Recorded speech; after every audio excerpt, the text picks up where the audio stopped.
This guys, I will show you the referee hand signals, the different referee hand signals in the play volleyball.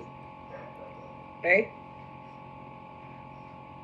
Next, the authorization to serve.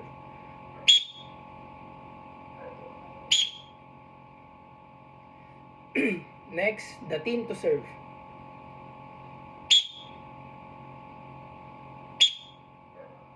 Okay.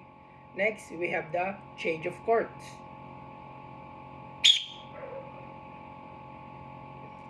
Next, we have the timeout.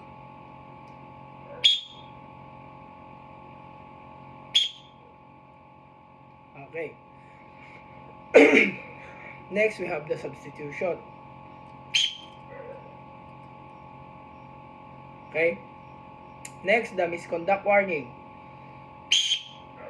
So, the yellow card and the misconduct penalty, red card. Expulsion and disqualification.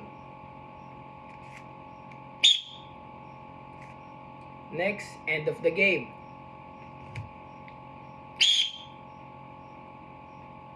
Ball not tossed or released at the serve hit.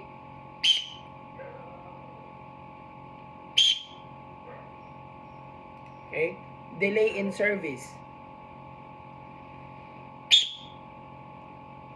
Blocking foul or screening.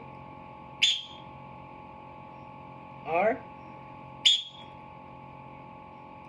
next, positional or rotational fault. Or okay. Ball in. Okay? All? Okay. Ball out. Or catch or carry. Double contact.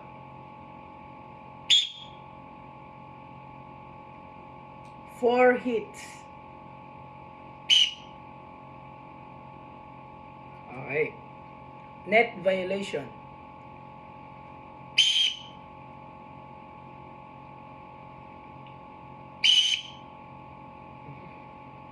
Reaching beyond the net.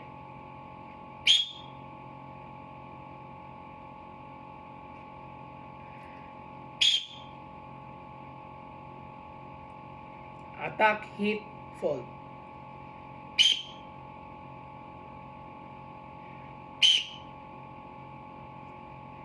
Penetration fault. Double fault and replay.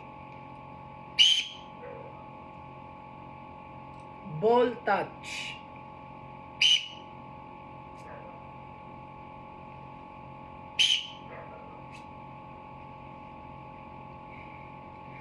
That's all guys. This is the different kind of referee signals in volleyball. I hope you enjoy it.